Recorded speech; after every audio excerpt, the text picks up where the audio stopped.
ಮೈಸೂರು ಮತ್ತು ಚಾಮರಾಜನಗರ ಜಿಲ್ಲೆಯ ಮೈಸೂರಿನ ಹೋಟೆಲ್ ಗೋವರ್ಧನ್ನ ಸತ್ಯಭಾಮ ಸಭಾಂಗಣದಲ್ಲಿ ಪೀಪಲ್ ಟ್ರೀ ಮತ್ತು ಅಬ್ದುಲ್ ನಜೀರ್ ಸಾಬ್ನ ಫೌಂಡೇಶನ್ನ ಸಹಕಾರದೊಂದಿಗೆ ಸಭೆಯನ್ನು ನಡೆಸಲಾಯಿತು.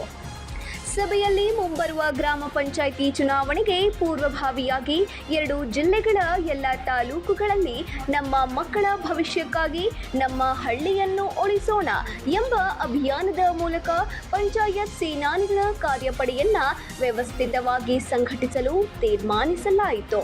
ಜೊತೆಗೆ ಒಕ್ಕೂಟದ ಪದಾಧಿಕಾರಿಗಳು ಸೇರಿದಂತೆ ಕನಿಷ್ಠ 10 ಜನರನ್ನ ತಾಲೂಕುವಾರು ವಿಷಯ ತಜ್ಞರನ್ನಾಗಿ ರೂಪಿಸುವ 2 ದಿನಗಳ ತರಬೇತಿ ಕಾರ್ಯಾಗಾರವನ್ನ ಪೀಪಲ್ ಟ್ರೀ ಹಾಗೂ ನಮ್ಮ ಫೌಂಡೇಶನ್ ವತಿಯಿಂದ ಆಯೋಜಿಸಲು ನಿರ್ಣಯವನ್ನ ಮಾಡಲಾಯಿತು. ಈ ಸಂದರ್ಭದಲ್ಲಿ ಹುಣಸೂರು ರಾಜು ಮತ್ತು ಪೀಪಲ್ ಟ್ರೀ ಸಂಸ್ಥೆಯ ಜವರೇಗೌಡರು, ರಾಜ್ಯ ಗ್ರಾಮ ಪಂಚಾಯಿತಿ ಒಕ್ಕೂಟಗಳ ಜಿಲ್ಲಾಧ್ಯಕ್ಷ ಹಾಗೂ ಅಬ್ದುಲ್ ನಜೀರ್ ಸಾಬ್ ಫೌಂಡೇಶನ್ನ ಸಂಸ್ಥೆಯ ಅಧ್ಯಕ್ಷರಾದ ಯದನಾಡು ನಾಗರಾಜು ಹಾಗೂ ಒಕ್ಕೂಟದ ರಾಜ್ಯ, ಜಿಲ್ಲಾ, ತಾಲೂಕು ಪದಾಧಿಕಾರಿಗಳು ಸಭೆಯಲ್ಲಿ ಭಾಗವಹಿಸಿ ತಮ್ಮ ಸಲಹೆ ಸೂಚನೆಗಳನ್ನು ಸಭೆಯಲ್ಲಿ ತಿಳಿಸಲಾಯಿತು.